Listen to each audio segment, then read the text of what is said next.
नमस्कार दोस्तों, स्वागत है आपका आपके अपने चैनल ज्ञान सागर एक यात्रा में। सबसे पहले दोस्तों मैं माफ़ी चाहूँगी यदि आपके पीछे से कोई भी गाड़ी मोटर की या इंसानों की आवाज़ आती है तो उसे आप दरकिनार करते हुए इस वीडियो को अंत तक ज़रूर सुनिएगा। क्योंकि यदि आप यहाँ तक आए हैं, तो यह जो खोज है ये आपके स्वयं की खोज है। यह वह सत्य है जिसे आप जानने के लिए यहाँ तक आए हैं। सबसे पहले इस चैनल को सब्सक्राइब कर दीजिए ताकि इस परिवार का हिस्सा आप हमेशा के लिए बने रहें। तो दोस्तों आज हम स्वामी जी की कुछ ऐसी खास बातें हैं, ऐसी ज़रूरी बातें जो कि इंसान के जीवन में रस को खोल देंगी। एक पुस्तक है आत्मा का प्रवास, आप उसे ज़रूर पढ़िएगा। मैं ये नहीं कहती हूँ कि आप हर एक चीज़ को स्वीकार करें, लेकिन स्वीकार तब करें जब आपका मन माने। लेकिन इस पुस्तक को पढ़ते हुए इसमें कुछ ऐसा लिखा है जो आपकी अपनी खोज है। जहाँ आप उलझे हुए हैं, आज आप सुलझ जाएँगे दोस्तों, सच में आप सुलझ जाएँगे। इतने खूबसूरत सरल तरीके से समझाया हुआ है कि आपको आनंद आएगा। तो आइए दोस्तों सबसे पहले हम समझ लेते हैं इस अध्याय का जो उच्चतर आनंद की मुक्ति, इस विषय में आज हम समझने वाले हैं, सुनने वाले हैं।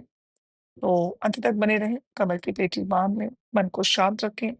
कुछ मिनटों की बात है, बहुत ज़्यादा देर की नहीं।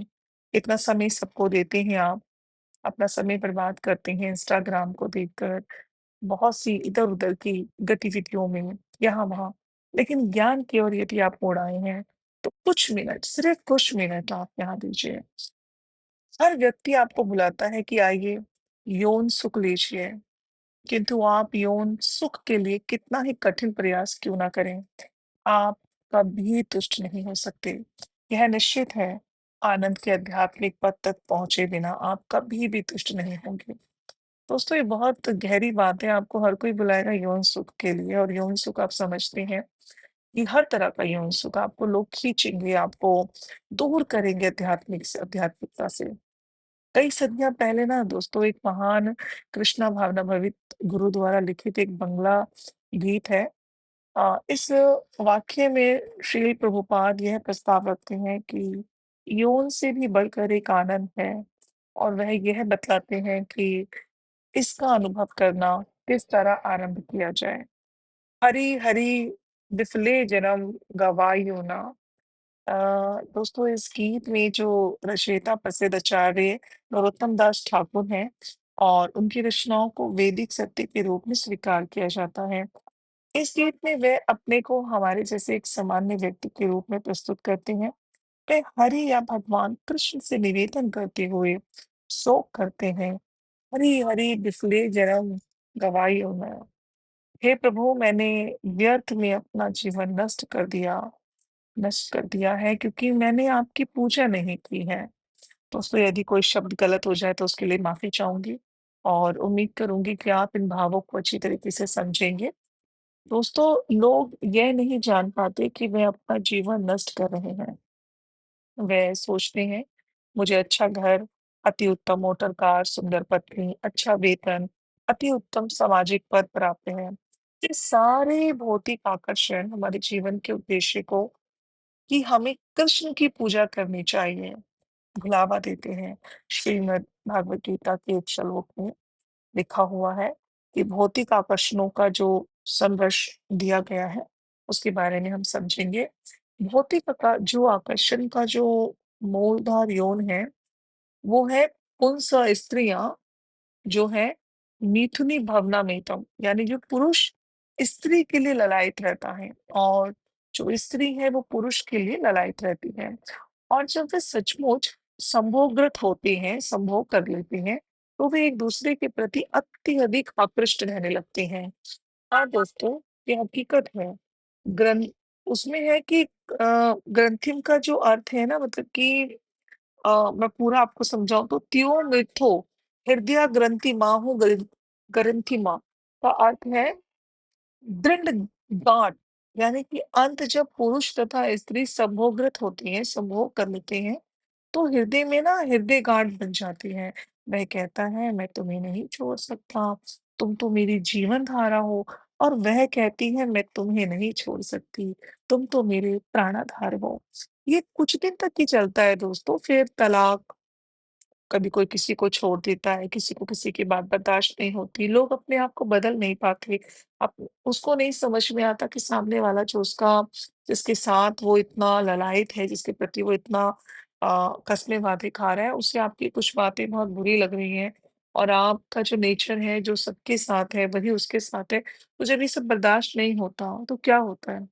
किंतु इसकी शुरुआत संभोग से होती है दोस्तों। सबसे बड़ी जानने वाली बात है कि जब एक स्त्री और पुरुष मिलते हैं तो जब इनका ज़्यादा प्रेम ये गाँठ बँध जाती है तो उसकी शुरुआत किससे होती है? सबसे पहले संभोग। संभोग होता है उसके बाद धीरे-धीरे, धीरे-धीरे और कुछ समय तक ये सब चलता है। दोस्तों, ये सब भौतिक आकर्षण का मूल तत्व समूह यौन है।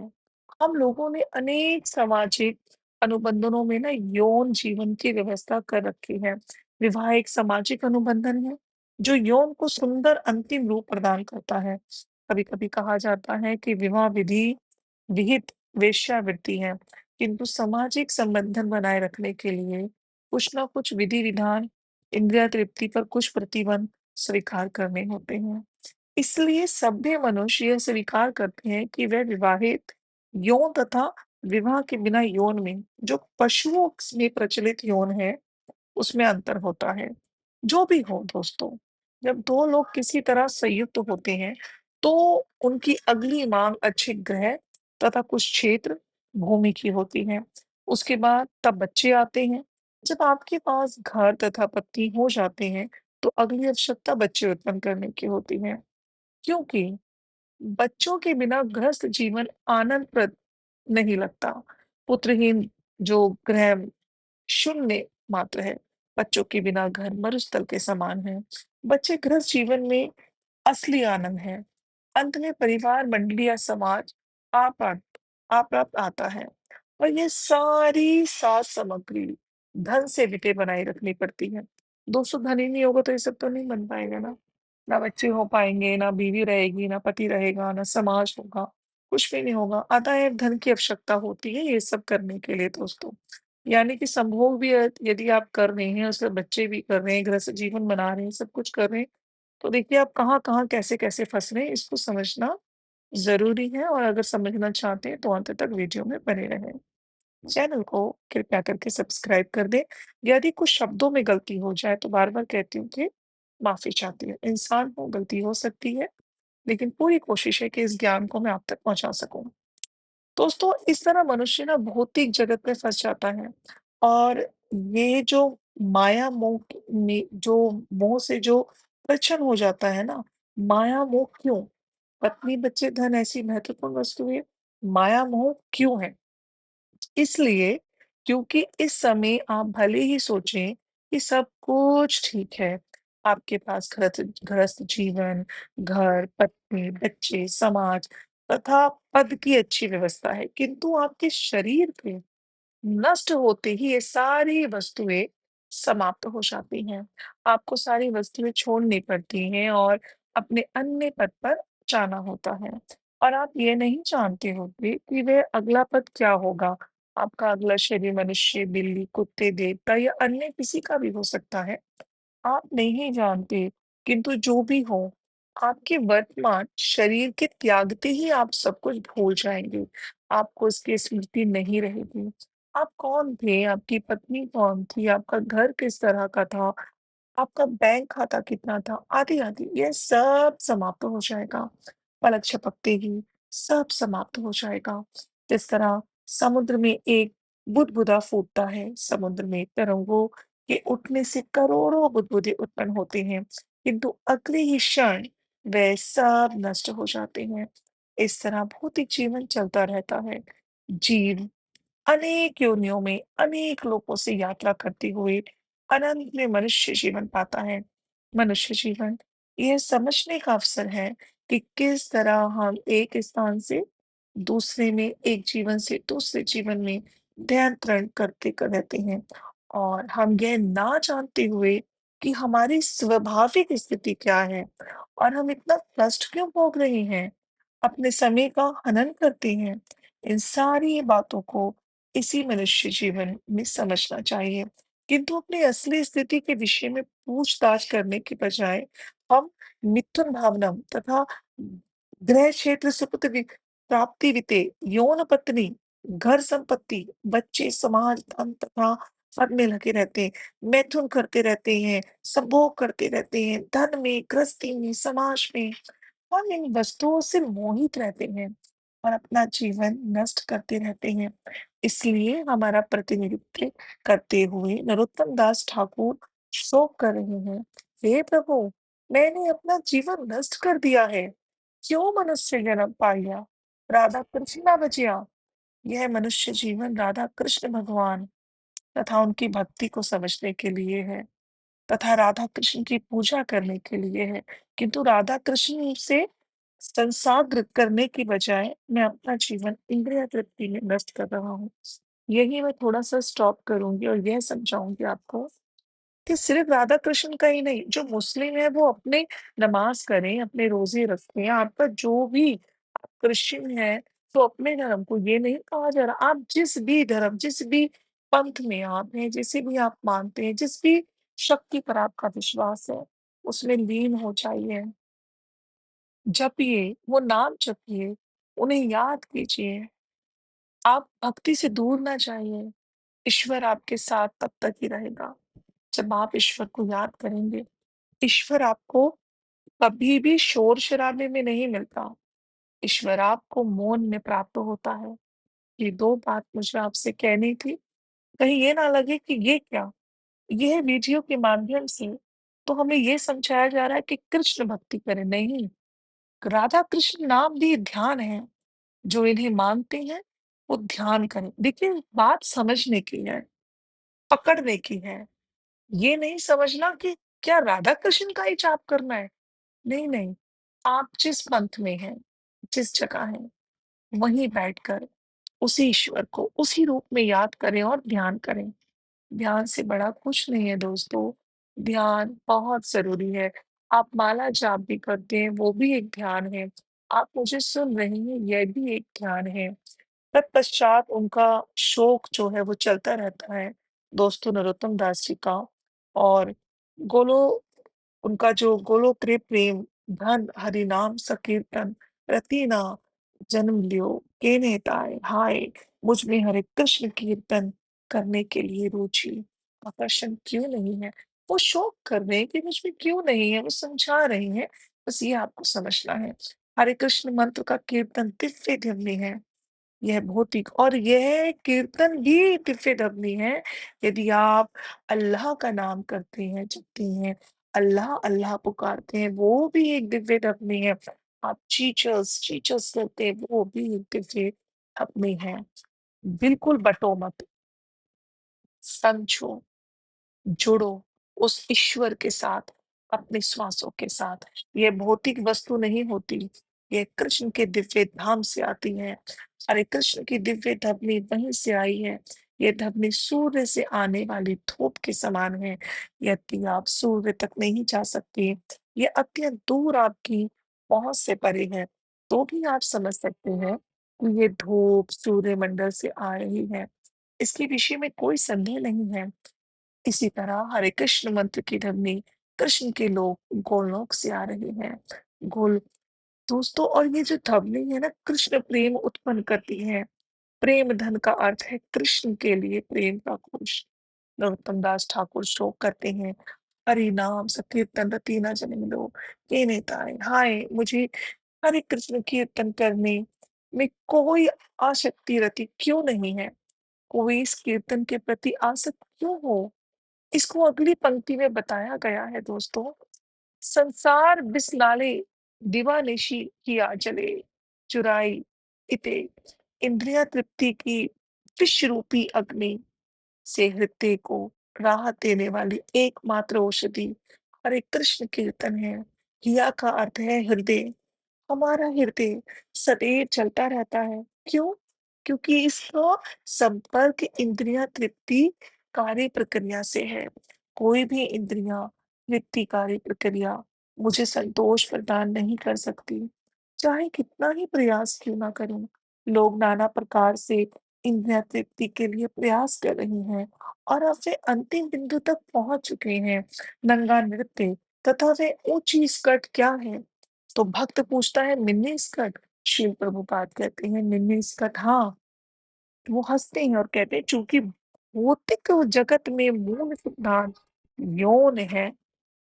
दोस्तों, आप दिल पर हाथ रख के बोलिए, क्या कभी आप ऐसे इस तरह के अट्रैक्शन में नहीं फँसे? क्या आपको किसी स्त्री या पुरुष ने आकर्षित नहीं किया? ये यौन ही तो है। क्या किसी ने आपको भक्ति के प्रति आकर्षित किया? वो भी आप कमेंट बॉक्स में लिखिएगा। लेकिन ज़्यादातर लोग आपको आकर्षित करते, आओ, यौन में फँसो, यौन संबंध बनाओ। अतएव हर व्यक्ति बुलाता है, हाँ आइए, यौन सुख लीजिए। किंतु आप चाहें जिस तरह यौन भोग करना चाहें, आप तुष्ट नहीं हो सकते। दोस्तों, आप कितना मर्ज़ी संभोग कर लीजिए, कितना मर्ज़ी यौन संबंध बनाइए, मगर आप संतुष्ट नहीं होंगे। आज आप इसके साथ मना रहे हैं, कल आप किसी और के साथ मनाएँगे। आपका जो भक्ति है ना, बस वो नहीं खत्म हो सकती, लेकिन यौन का जो रस होता है ना, वो खत्म हो जाता है दोस्तों। हकीकत है, हर इंसान स्वार्थी है। यौन संबंध के बिना आपसे कोई प्रेम नहीं करेगा। जब तक संभोग मिलेगा, प्रेम होगा। जब तक आप उसको आपसे स्वार्थ है, प्रेम होगा। आप देखिए, आप कह दीजिए अपने पार्टनर को, मेल या फीमेल कोई भी, कि मुझे यौन संबंध नहीं बनाना, मगर मैं तुमसे प्रेम करता या करती हूँ। सामने वाला बोलेगा, तुम्हें तो प्रेम ही नहीं है। प्रेम भी नहीं, क्योंकि उसकी सोच वहीं तक है कि प्रेम अगर बिस्तर पर है, यौन संबंध है, साथ में शारीरिक संबंध हो रहा है, ये प्रेम है। अरे मूर्ख, प्रेम जानते ही नहीं। प्रेम कोई यौन से नहीं होता, यौन संबंध से नहीं होता, संभोग से नहीं होता। संभोग तो तुम्हें भटका रहा है और यौन सुख तुम्हें कभी संतुष्ट नहीं कर सकता। आज तुम्हें इसके प्रति है, कल तुम्हें किसी और के प्रति होगा, फिर किसी और के प्रति होगा और ये होता ही चला जाएगा और किसी से नहीं होगा तो तुम मैथुन करोगे, लेकिन करोगे। यौन ये हमें जो पुस्तक है हमें यही समझा रही है। ये जो स्वामी जी ने लिखा है ना, गलत नहीं लिखा, ये सही लिखा है। ये बहुत बड़ा बीज है हमारे जीवन में। वो ये वो बीज है जो हमें भक्ति मार्ग पर पनपने नहीं दे रहा। आपका प्रेमी जो आपको कहता है मैं आपसे प्रेम करता या करती हूँ, उसे संभोग ना मिले, वो कहीं और भटक जाएगा और वो तुम्हारे प्रेम की भावनाओं को नहीं समझेगा। प्रेम तो सुख-दुःख का साथी है, जो यौन संबंध संभोग बनाने पर खत्म हो जाए, कुछ देर बाद जिसकी जो शांत हो जाए वो प्रेम कैसे हो सकता है? किंतु आप चाहें जिस तरह यौन भोग करना चाहें आप तुष्ट नहीं हो सकते दोस्तों, ये निश्चित है। क्योंकि इंद्रिय तृप्ति आपके भोग का असली पद नहीं है। आप आत्मा हैं। अंत जब तक आप आध्यात्मिक पद को प्राप्त नहीं कर लेते, तब तक आप किसी की भी इंद्रिय तृप्ति से तुष्ट नहीं हो सकेंगे। आप आनंद के लिए ललायत होते रहेंगे, किंतु आपको संतोष नहीं होगा। इसीलिए नरोत्तम दास ठाकुर कहते हैं, संसार विषनाली अर्थात हम हम इस संसार की विष रूपी अग्नि में कष्ट पा रहे हैं। संसार सूचित करता है खाने, सोने, संभोग करने तथा रक्षा करने की हमारी भौतिक आवश्यकताओं को। ये सभी अग्निमाए विष के समान है। तत्पश्चात में कहते हैं, मेरा हृदय इस विष से जल रहा है। कभी कभी आपको लगता है कि ये संभोग क्रिया करके आप जल रहे हैं, ये विष है, ये इसके लिए आप बने ही नहीं हैं। आप ये आपके लिए सभी अग्नि समान विष के समान है। तत्पश्चात वे कहते हैं, मेरा हृदय इस विष से जल रहा है, किंतु मैंने राहत के लिए उपाय नहीं खोजा है। ये यह उपाय है हरे कृष्ण कीर्तन। मुझ में इस कीर्तन के लिए कोई आसक्ति नहीं। अतः मैंने अपना जीवन नष्ट कर दिया। तत्पश्चात वे कहते हैं, हरे कृष्ण कीर्तन का सूत्रपात स्वयं भगवान कृष्ण वजनेन्द्र नंदन ने सचिस श्रुतु अर्थ श्री चैतन्य महाप्रभु के रूप में किया। कृष्ण ने वृंदावन के राजा महाराजा नंद के पुत्र की भूमिका निभाई। अतः कृष्ण वजनेन्द्र नंदन कहलाते हैं और श्री चैतन्य महाप्रभु ने माता शाची के पुत्र की भूमिका निभाई। इसलिए वे शांतिसुध कहलाते हैं। भगवान को तब आनंद मिलता है जब उनको उनके भक्त के नाम सहित, उनकी भक्ति के नाम सहित संबोधित किया जाता है। उनके भक्त भी उनकी शक्ति हैं। यद्यपि उनके पिता नहीं हैं, वे सबों के पिता हैं। वे तो भी जब वे पृथ्वी पर प्रकट होते हैं, तो वे किसी भक्त को अपने पिता के रूप में स्वीकार करते हैं। जब कोई शुद्ध भक्त कृष्ण को पुत्र बनाना चाहता है, तो कृष्ण उसे अपना पिता स्वीकार कर लेते हैं। अंत में नरोत्तम दास ठाकुर कहते हैं कि जब ब्रजेंद्र नंदन कृष्ण सचीसुत श्री चैतन्य के रूप में प्रकट हुए और बलराम कृष्ण के भ्राता निताई बने हैं, उनका कार्य है सभी प्रकार के दीन पापी बदजीवों को हरे कृष्ण कीर्तन करने की शिक्षा देकर उनकी रक्षा करना। इस कलयुग में आपकी कोई पुण्य आत्मा या सत्पुरुष नहीं मिल सकता आपको। हर व्यक्ति पाप कर्मों में लिप्त है, किंतु श्री चैतन्य महाप्रभु ने मात्र हरे कृष्ण कीर्तन वितरित करके आप सबको बचा लिया। चाहे वो कितने ही पतित क्यों ना हो, हरे हो, उन्होंने कहा, आओ आओ, हरे कृष्ण का कीर्तन करो और उद्धार प्राप्त करो। इसका क्या श्रेय है कि श्री चैतन्य महाप्रभु ने अधम से अधम का उद्धार किया। चार साक्षी जगाई तथा मधाई दो भाई थे, जो सभी प्रकार के पाप कर्मों में लगे रहते थे। वे उच्च ब्राह्मण कुल में उत्पन्न हुए थे, किंतु कुसंगति के कारण वे पापी बन गए। इसी तरह वर्तमान काल में व्यक्ति पश्चात है, देशों के लोग उत्तम आर्य परिवारों की संतानें हैं, किंतु संगति के कारण वे पतित हो चुके हैं। उनका जो परिवेश अवैध यौन नशा मांसाहार तथा धूत क्रीड से परिपूर्ण है। अतएव जगाई तथा मधाई वर्तमान जनसमूह के प्रति दर्श है, और श्री चैतन्य महाप्रभु ने उन्हें केवल हरे कृष्ण मंत्र का कीर्तन करने के लिए प्रेरित करके उनका उद्धार कर दिया। इस तरह हरे कृष्ण कीर्तन समस्त पतित पाप आत्माओं का वास्तव में उद्धार करेगा। इसमें संशय नहीं है। यह कोई निरर्थक प्रचार नहीं। कोई भी व्यक्ति चाहे उसका विकास जीवन कैसा भी रहा हो, उसे इस कीर्तन विधि को अंगीकार करता है। साधु बन जाइए, आइए, वह शुद्ध कृष्ण भावना भवित पुरुष बन जाएगा। हरे कृष्ण कीर्तन हमारे हृदय को, हमारे जलते हृदय को शुद्ध बनाएगा। तब हम समझेंगे मैं भगवान कृष्ण का नित्य दास हूँ। सामान्यतः हम इस ज्ञान तक पहुँचने में कई जन्म लगा सकते हैं, जैसा कि कृष्ण ने भागवत गीता में पुष्टि की है। बहुनी जन्म जन्माते ज्ञा ज्ञानवनम मन परपघाते। अनेक अनेक जन्म के बाद जब कोई मनुष्य ज्ञानी बन जाता है, तो वह मेरी शरण में आता है। क्यों? वासुदेव सर्वमिति क्यों? क्योंकि वह जानता है कि वासुदेव कृष्ण सर्वसभ है, किंतु ऐसा महात्मा पाना अत्यंत दुर्लभ है। किंतु चैतन्य महाप्रभु ने ऐसा महात्मा बनना सरल बना दिया है। तो कैसे? माता हरे कृष्ण कीर्तन से। ध्यान करिए, आप लोग ध्यान में बैठ जाइए, कृष्ण का नाम लीजिए, ध्यान में बैठ जाइए। अतएव अपने गीत के अंत में नरोत्तम दास ठाकुर जी कहते हैं, हे कृष्ण, अब आप मेरे समक्ष अपनी अंतर अंग शक्ति, अपनी हृदय में शक्ति राधा रानी सहित उपस्थित हैं। कृपया मुझ पर दयालु हो, मेरी उपेक्षा ना करें, क्योंकि मैं अत्यंत पापी हूँ। मेरा विकार जीवन इतना कलंकित है, किंतु मेरी जो उपेक्षा ना करें, मुझे स्वीकार करें, मुझे दूर मत करें। मैं आपकी शरण में आया हूँ। अतएव हम सबों को नरोत्तम दास ठाकुर के पद चिन्हों का अनुगमन करना चाहिए दोस्तों। हरे कृष्ण कीर्तन शुद्धि की विधि है। जो भी हमारा हृदय शुद्ध हो जाता है, हमें पूर्ण विश्वास हो जाएगा कि कृष्ण भगवान हैं और हम उनके नित्य दास हैं। इसलिए हम भूल चुके हैं दोस्तों, हम सेवा तो कर रहे हैं, किंतु भगवान की सेवा ना करके अपने इंद्रियों की सेवा कर रहे हैं। हम कभी स्वामी नहीं बने, हम अपने इंद्रियों के स्वामी नहीं हैं, हम अपने इंद्रियों के दास हैं। यही हमारी स्थिति है। तो फिर अपने इंद्रियों के दास बने रहने के बजाय हम भगवान के दास क्यों नहीं बनते? वस्तुतः आप अपने इंद्रियों के स्वामी तभी बन सकते हैं, जब आप कृष्ण के दास बनते हैं। अन्यथा ये संभव नहीं हो। बिल्कुल संभव नहीं है। या तो गोदास या गोस्वामी, इसी में चुनाव करना है।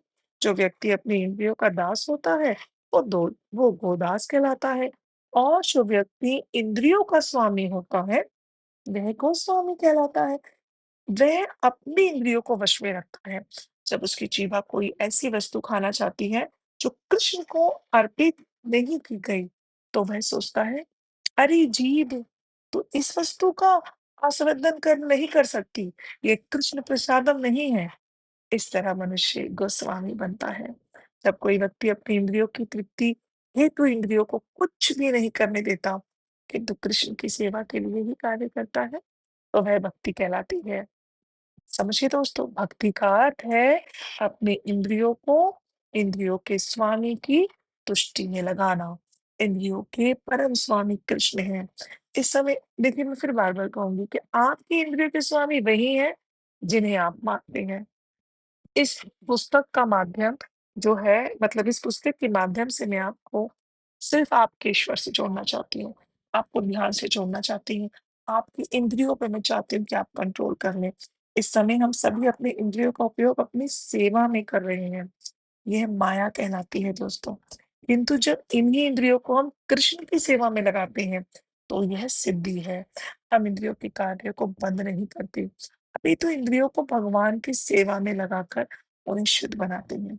ये कृष्ण भावना मिलते हैं। आपको बहुत-बहुत धन्यवाद। आपने ये सब सुना।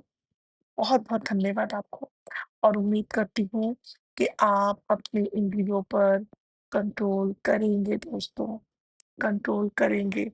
आप समझ रहे हैं कि पुरुष स्त्री द्वारा आकृष्ट होता है और स्त्री पुरुष द्वारा आकृष्ट होती है, और जब वे दोनों संभोगरत होती हैं, तो भौतिक जगत के प्रति उनकी आसक्ति अधिक-अधिक बढ़ जाती है। किंतु हमारा कार्य इस भौतिक जगत की चकाचौंध द्वारा आकृष्ट होना नहीं है। हमारा कार्य तो कृष्ण द्वारा आकृष्ट होना है। और जब हम कृष्ण के सौंदर्य द्वारा आकृष्ट होंगे, तो हम इस भौतिक जगत के झूठे सौंदर्य के प्रति अपना आकर्षण खो देंगे दोस्तों। इस भौतिक जगत में प्रत्येक व्यक्ति यौन द्वारा आकृष्ट होता है। यह तथ्य है। श्रीमद् भगवत गीता में कहा गया है, गृहस्थी जीवन का तथाकथित सुख मैथुन या संभोग से प्रारंभ होता है। सामान्यतया मनुष्य अपनी काम इच्छा की तुष्टि करने के लिए विवाह करता है। फिर उसके बच्चे होते हैं। जब बच्चे बड़े हो जाते हैं, तो पुत्री किसी पुरुष के साथ तथा पुत्र किसी स्त्री से उसी हेतु, यौन के हेतु विवाह करता है। तब नाती-पोते इसी तरह करते हैं। इस तरह से भौतिक सुख श्री ऐश्वर्य प्रजा से के रूप में बढ़ता जाता है दोस्तों। श्री का अर्थ है सौंदर्य, ऐश्वर्य का अर्थ है संपत्ति, तथा प्रजा का अर्थ है संतान। लोग ना अपने को तभी सफल मानते हैं जब उनके पास सुंदर स्त्री हो, अच्छी बैंक बचत तथा अच्छे पुत्र-पुत्रियाँ, बंधु आदि हों। यदि किसी के परिवार में सुंदर स्त्री, धन तथा अनेक बच्चे हों, तो वह व्यक्ति सर्वाधिक सफल माना जाता है। ये सफलता क्या है? क्या है? शास्त्र का कथन है कि यह सफलता मात्र मैथुन का विस्तार है। सिर्फ मैथुन का विस्तार। बस हम इसे चाहे जिस रूप में कहें, किंतु यही यौन सुख सुकोरो सुअरों यानी कि सुअरों में भी होता है। सुअर सारा दिन इधर-उधर घूमकर मल खाते रहते हैं, और तब बिना सोचे विचारे संभोग करते हैं। उन्हें इतना विवेक नहीं रहता दोस्तों कि वे अपनी माता, बहन या पुत्री के साथ संभोग कर रहे हैं। इसलिए शास्त्र कहता है कि हम इस भौतिक जगत में केवल यौन के लिए बंदी हैं। दूसरे शब्दों में दोस्तों, हम कामदेव के शिकार हैं। कामदेव या मदन यौन का देवता है। मदन से प्रेरित हुए बिना मनुष्य यौन जीवन से प्रसन्न नहीं हो सकता। और कृष्ण का एक नाम मदन मोहन है, जो कामदेव को आकर्षित करता है। दूसरे शब्दों में, जो व्यक्ति कृष्ण के प्रति आकृष्ट होता है, वह यौन से मिलने वाले आनंद को भूल जाता है। कृष्णा भावनामृत में प्रकृति की यही परीक्षा है। मदन का दूसरा अर्थ है मदोन्मत्त, मदोन्मत्त बनना। प्रत्येक व्यक्ति कामेच्छा से उन्मत्त होता है। श्रीमद् भागवत गीता में कहा गया है, पुंस स्त्रियां मिथुन भव भावनात्मकता, यानी कि दोस्तों जो ये संसार है ना, सारा संसार पुरुष तथा स्त्री जो भी है, ये ना इसके मध्य आकर्षण के कारण चल रहा है। पुरुष स्त्री द्वारा, स्त्री पुरुष द्वारा आकृष्ट होती है और जब वे संभोगरत होते हैं, तो इस भौतिक जगत के प्रति उनकी आसक्ति बढ़ती जाती है। उसके बाद क्या होता है, विवाह के बाद पुरुष तथा स्त्री अच्छा घर तथा वही नौकरी या खेती करने के लिए कुछ भूमि की तलाश करते हैं, क्योंकि भोजन तथा अन्य वस्तुओं के लिए भी तो उन्हें चाहिए ना, धन कमाना होता है। सुत बच्चे, आपात मित्र, संबंध, उनके संबंधी बन जाते हैं और वित्तीय संपत्ति का जो क्रम आता है, इस तरह भौतिक जगत के प्रति आकर्षण सृजित हो जाता है। और यह सब मदन यानी यौन आनंद के प्रति हमारे आकर्षण से शुरू होता है। किंतु हमारा कार्य इस जगत की चमक-दमक द्वारा आकृष्ट होना नहीं है।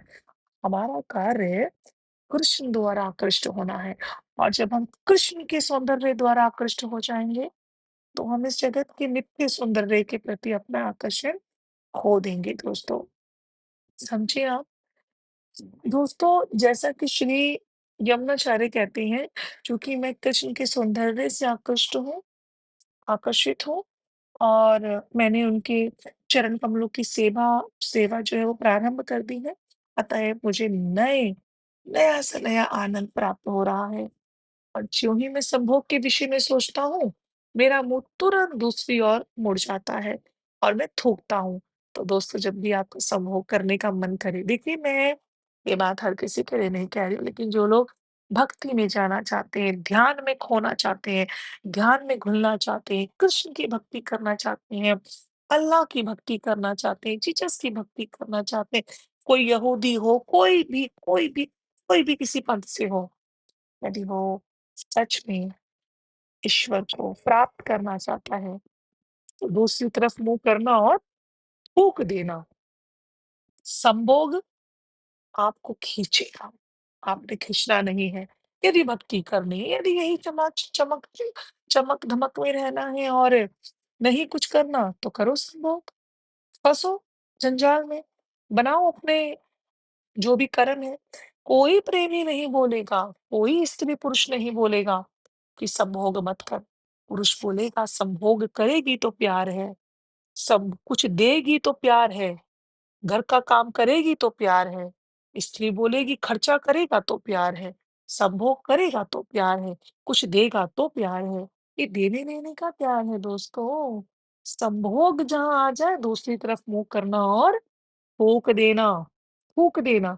कई स्त्री-पुरुष हैं जिन्होंने शादी-विवाह किए हैं, लेकिन संभोग नहीं करते, दुनिया समाज के लिए बैठे हैं, वो अपनी स्पिरिचुअल जर्नी को जी रहे हैं।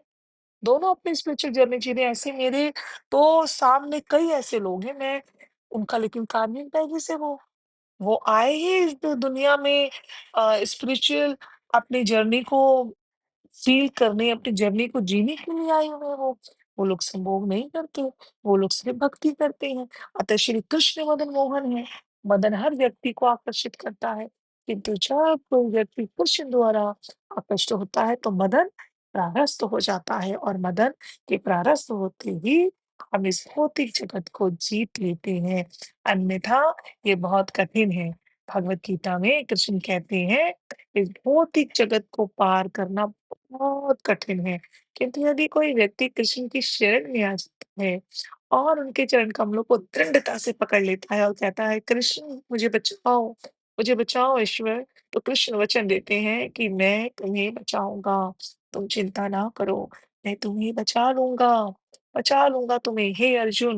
उन्होंने कहा ना, हे अर्जुन, तुम संसार के समक्ष घोषित कर सकते हो, ले मैं अपने उस भक्त की रक्षा करूँगा, जो मेरी सेवा करने के अतिरिक्त अन्य कोई इच्छा नहीं रखता। दुर्भाग्यवश वश जो है कि लोग ये नहीं जानते कि हमारा एकमात्र कर्तव्य कृष्ण के चरण कमलों की शरण लेना है। हमारा कोई अन्य कार्य नहीं है। हम जो भी अन्य कार्य कर रहे हैं, वे हमें इस भौतिक जगत में बाँधने वाला है। मनुष्य जीवन का लक्ष्य भौतिक जगत के बंधन से छूटना है। किंतु जैसा कि श्रीमद् भागवत गीता में कहा गया है कि लोग नहीं जानते कि उनके जीवन का जो परम गंतव्य विष्णु या कृष्ण का साक्षात्कार करना है। अतः इस युग के में जो लोग हैं वो कृष्ण भावनामृत की ओर मोड़ना बहुत कठिन है, उन्हें मोड़ना बहुत कठिन है। फिर भी चैतन्य महाप्रभु जी ने कहा है, हमें इस ज्ञान को सारे विश्व में वितरित करने का आदेश दिया है।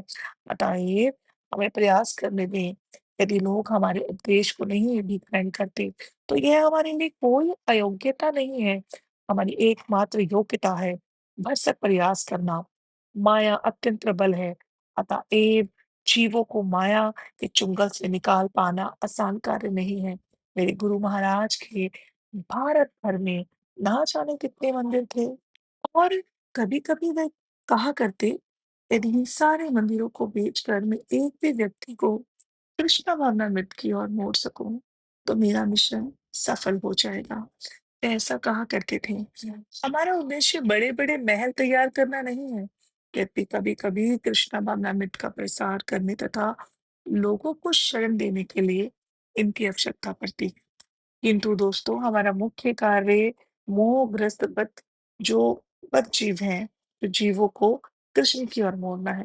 यही हमारा मुख्य कार्य है। दोस्तों मैं फिर एक बार रिपीट कर दे रही हूँ कि इस तरफ मोड़ने का अर्थ है ध्यान की ओर मोड़ना। आपको ध्यान करना है, मेडिटेशन करना है। आप जिस भी पंथ में हो, मैं बार-बार बोलती हूँ मतलब कि कुछ लोग कहीं वीडियो को स्किप करके ना सुन रहे हो, तो आपने ऐसा नहीं करना। यदि आप पूरा वीडियो ध्यान से नहीं सुनेंगे, तो आप समझ ही नहीं पाएँगे कि ये वीडियो का माध्यम जो है जो भी समझाना चाह रहे हैं, वो क्या समझाना चाह रहे हैं। यदि आप इस वीडियो के माध्यम से समझ जाएँगे, तो आपका जीवन का उद्धार हो जाएगा दोस्तों। हकीकत है, वरना खोए रहो, करते रहो संभोग, खोए रहो, कुछ नहीं मिलना। और हकीकत है, जो यहाँ पे बड़े-बूढ़े हैं, जो ये वीडियो सुन रहे हैं या जो लोगों को जीवन का बहुत तजुर्बा है, वो कमेंट करके कमेंट बॉक्स में बताएँ।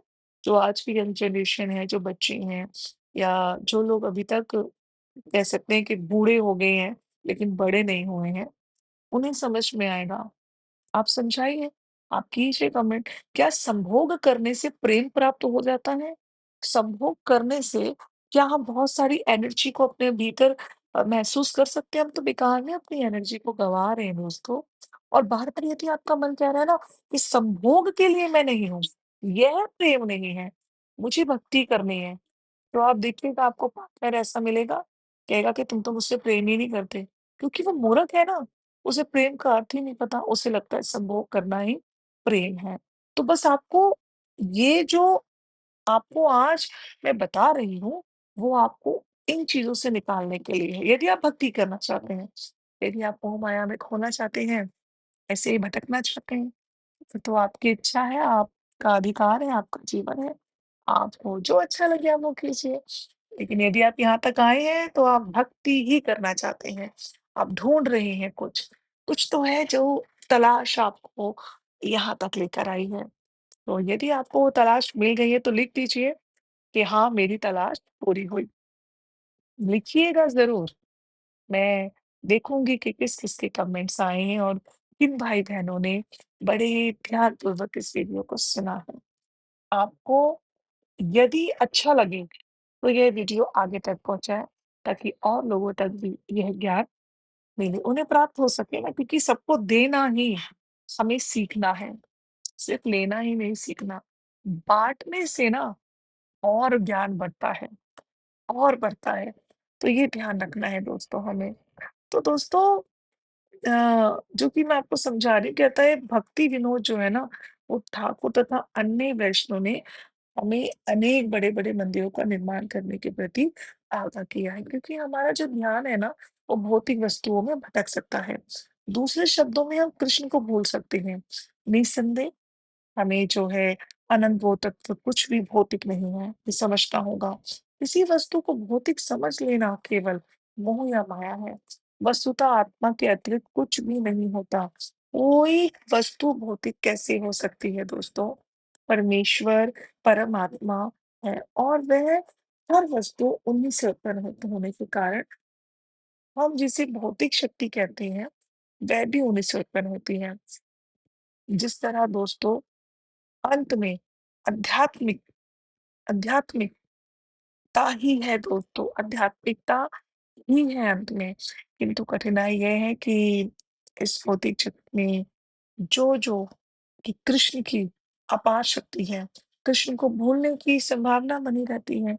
लोग इतनी तरह के कार्यों में व्यस्त हैं, हम इसे पश्चिमी देशों में स्पष्ट देख सकते हैं और वे इतनी तरह की आधुनिक वस्तुओं का आविष्कार कर रहे हैं कि परिणाम स्वरूप वे कृष्ण को भूल रहे हैं। कृष्ण को भूलने का अर्थ है अपने जिस ईश्वर को वो मानते हैं, उसे वह भूल रहे। यही प्रवृत्ति ही भौतिक है दोस्तों। वस्तुतः कृष्ण तथा उनकी शक्तियों के अतिरिक्त कुछ भी नहीं है। जैसा कि नारद मुनि कहते हैं, यह संसार कृष्ण भगवान है, किंतु जो अज्ञान अज्ञान में है, उन्हें यह कृष्ण में भिन्न प्रतीत होता है। जो महाभागवत या शुद्ध भक्त के लिए भौतिक तथा आध्यात्मिक जैसे कोई विचार नहीं है, क्योंकि वह वो सब सर्वत्र कृष्ण को देखता है। जो ही ना कोई वस्तु देखता है, जिसे हम भौतिक कहते हैं, वह उसे कृष्ण की शक्ति के रूपांतर परिणामवाद के रूप में देखता है। श्री चैतन्य महाप्रभु अ, ने निम्नलिखित दृष्टांत दिए हैं दोस्तों। शुद्ध भक्त देखता है वृक्ष को कि ये वृक्ष है, किंतु वृक्ष को भूल जाता है और कृष्ण की शक्ति को देखने लगता है। जो ही वह कृष्ण की शक्ति को देखता है, वह कृष्ण को देखता है। अतः वह वृक्ष ना देखकर कृष्ण को देखता है। दोस्तों, आप दूसरों में किसी को भी देखें, उसमें ईश्वर को देखने का प्रयास करें। आपसे कभी कुछ गलत नहीं होगा, आप कर ही नहीं पाएँगे। जब आपको लगेगा सामने जो बोल रहा है वह ईश्वर है, भगवान है। जो सामने खड़ा है वह भगवान है। तो आप किसी के प्रति कुछ गलत ही नहीं कर पाओगे। जैसे फिर आप अपने बच्चों को देखते हो, अपने हस्बैंड को देखते हो, अपनी वाइफ को देखते हो, किसी को भी मतलब अपने कोई भी जो भी आपके मित्रगण हैं, प्रियजन हैं, उन्हें देखते हो। इसी प्रकार से आप उस दूसरे व्यक्ति को भी देख पाएँगे। दूसरा उदाहरण दोस्तों है सूर्य तथा सूर्य प्रकाश का। जो ही आप सूर्य प्रकाश देखते हैं, आप तुरंत सूर्य के विषय में सोच सकते हैं। क्या ऐसा नहीं होता? प्रातः काल जैसे ही आप अपनी खिड़की से सूर्य की चमक को देखते हैं, आप तुरंत सूर्य का स्मरण कर सकते हैं। आपको पूर्ण विश्वास है कि वह सूर्य ही है। समझ रहे हैं आप?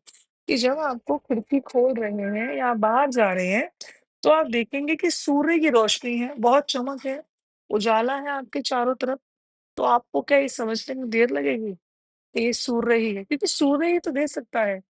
आपको यही तो होगा, तुरंत आप सूर्य का स्मरण कर सकते हैं। आपको पूर्ण विश्वास है कि वह सूर्य है क्योंकि आपको पता रहता है कि सूर्य के बिना तो सूर्य प्रकाश हो ही नहीं सकता। इसी तरह जब भी हम कोई वस्तु देखते हैं तो उसे विशेष वस्तु के संदर्भ में हमें तुरंत कृष्ण के विषय में सोचना चाहिए क्योंकि वह वस्तु कृष्ण की शक्ति के अभिव्यक्ति है। चूंकि शक्ति शक्तिमान से भिन्न नहीं होती, अतः जिन्होंने कृष्ण को उनकी शक्तियों सही समझ लिया है, वे कृष्ण के अतिरिक्त कुछ भी नहीं देखते। इसलिए उनके लिए यह जगत भौतिक नहीं रह जाता। सिद्ध भक्त के लिए हर वस्तु आध्यात्मिक है, सर्व खरित भ्रम। अतएव हमें कृष्ण को सर्वत्र देखने के लिए अपनी आँखों को प्रशिक्षित करना होगा। अनपढ़ आँखें नहीं चाहिए। अनपढ़ आँखें कृष्ण को नहीं देख सकती दोस्तों और यह प्रशिक्षण कृष्ण की भक्ति है, जो शुद्धि की एक विधि है। अब आप सोच रहे होंगे अनपढ़ भी शिक्षित और अशिक्षित होती हैं। जी हाँ, यदि आप यौन संबंध में भटक रहे हैं तो आपकी आँखें अनपढ़ हैं।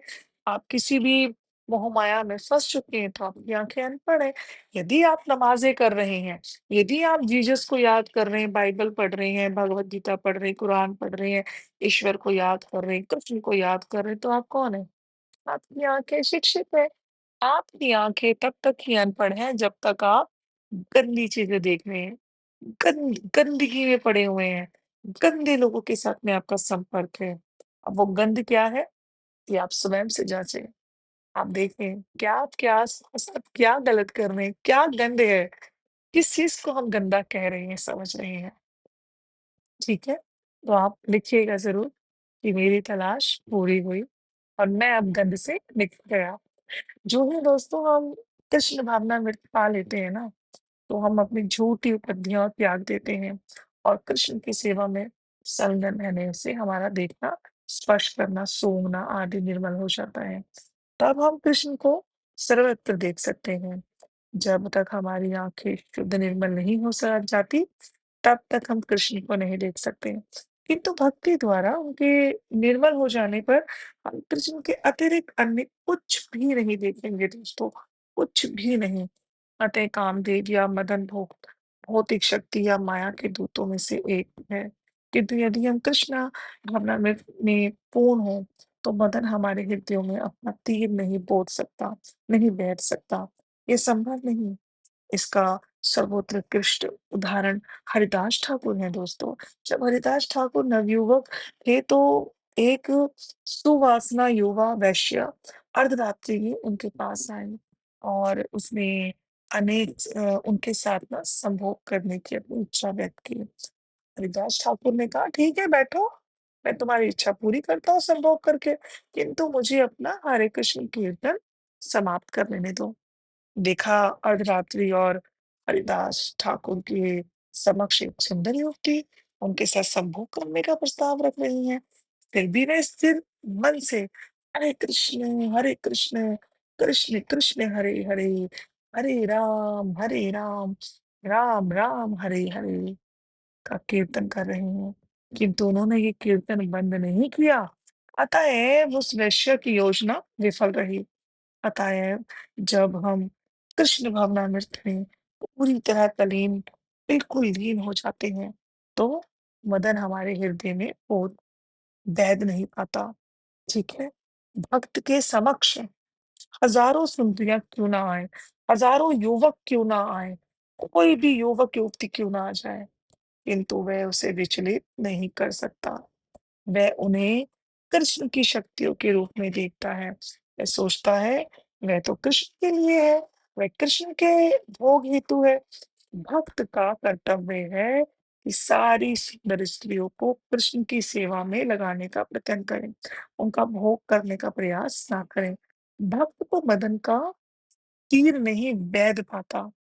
क्योंकि वह हर वस्तु को कृष्ण में संबंधित देखता है। यही असली सन्यास है। वह अपनी इंद्रियां तृप्ति के लिए कुछ नहीं स्वीकार करता, अपितु हर व्य हर वस्तु को तथा हर व्यक्ति को कृष्ण की सेवा में लगा देता है। कृष्णा भवनामृत की यही आप विधि है और आपको यदि ये समझ में आई तो आपको बहुत-बहुत धन्यवाद क्योंकि आपने बहुत देर तक मुझे सुना है, बड़े ध्यान से आप बैठे रहे। और आपने पूरा ध्यान दिया, पूरा ध्यान लगाया, इसके लिए तो बहुत-बहुत आप लोग को धन्यवाद। क्योंकि दोस्तों इतना इतना मतलब ध्यान से सुनना और दृढ़ता के साथ मतलब स्थिरता के साथ बैठ जाना ये आसान नहीं है दोस्तों, बिल्कुल आसान नहीं है। ये सब बड़ा मुश्किल है, बस लगता है आसान, आसान नहीं है। आपके मन में है ना भगवान की सेवा में लगना, वही तो आप सुन रहे हैं मुझे। तो ये आप सुन रहे हैं।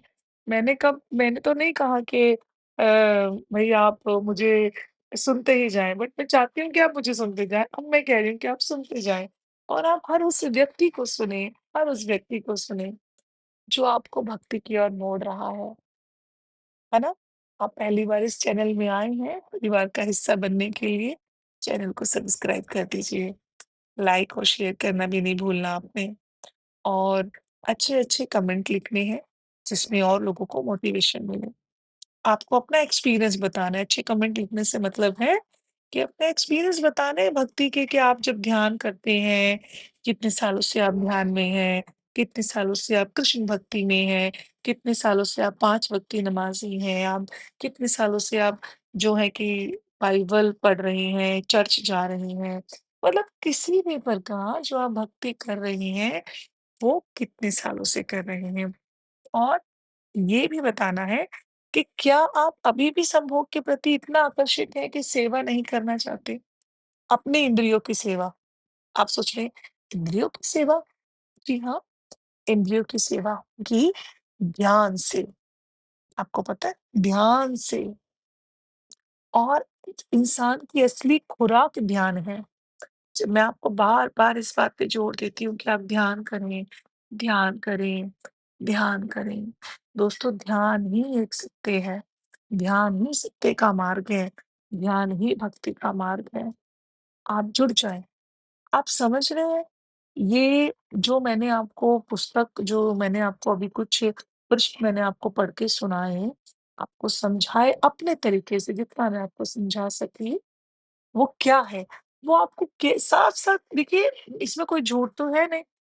आपका जो पति है या आपकी जो पत्नी है, ईमानदारी से बताइए, बिना संभोग के आपके साथ कोई रिश्ता रखेगा? नहीं रखेगा ना। क्यों रखेगा? अरे, आपको कोई 2 रोटी नहीं देगा। अगर आप किसी की पत्नी हैं और आप कहें कि मैं संभोग नहीं करना चाहती, मैं भक्ति करना चाहती हूँ, तो कहेगा जा आश्रम चली जा, निकल यहाँ से। मैं अपने बच्चे खुद पाल लूँगा या मैं कोई और बीवी ले आऊँगा। वो सेकंड नहीं लगाएगा, क्यों?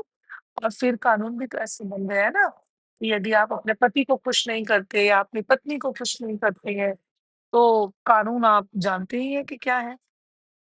लेकिन दोस्तों, एक कानून और है, जो भक्ति का कानून है। भक्ति का कानून कहता है कि इतना भी मत खो जाओ कि भक्ति भूल जाओ। आपको कोई शादी करने के लिए मना नहीं कर रहा, आपको कोई संभोग करने के लिए भी मना नहीं कर रहा, मगर संभोग में इतना भी लीन नहीं होना कि भक्ति में लीन ना हो पाओ। और यदि आपका मन बार-बार कहता है ना कि मुझे संभोग नहीं करना, मुझे ये यौन संबंधों में नहीं फँसना, मुझे ये हस्त-मैथुन में नहीं फँसना, मुझे नहीं चाहिए, मुझे अपनी ऊर्जा को ऐसे ही व्यर्थ नहीं करना। तो दोस्तों, अपने अंतर्मन की आवाज़ सुनो, ये ईश्वर की आवाज़ है, और ध्यान में लग जाओ। हर इंसान थोड़े इन चीज़ों के लिए बना है। आपको किसने कहा कि हर व्यक्ति को यही करना है? देखिए, जब हम धरती पर आते हैं ना, इंसान जो है, आपको पता है ना, 84 लाख योनियों के बाद हमें जन्म मिला है भई, वो भी इंसान का।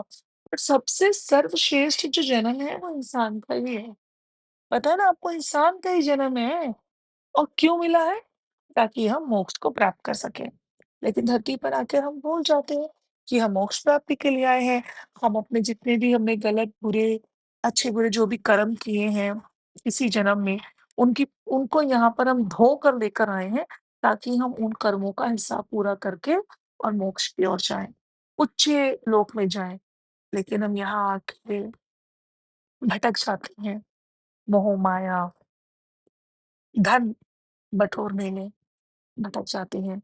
आशा करती हूँ दोस्तों, आपको मेरी कही हुई बातें समझ आई होंगी, और यदि आपको और अधिक अधिक समझना है, तो आप इस पुस्तक को पढ़ सकते हैं, आत्मा का प्रवास। बहुत अच्छी पुस्तक है।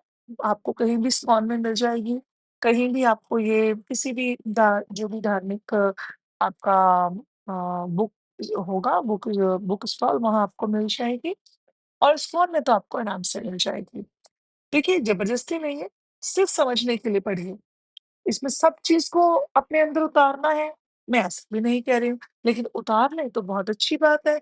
लेकिन ये आपके ऊपर है, आपकी स्वेच्छा है, आपका मन है, आपकी मर्ज़ी है कि आपको क्या करना है। जीवन तो आपका है ना दोस्तों, देखिए, आए हैं ऐसे ही व्यर्थ करके चले जाएँ, या फिर कुछ पा लें, ईश्वर की प्राप्ति कर लें।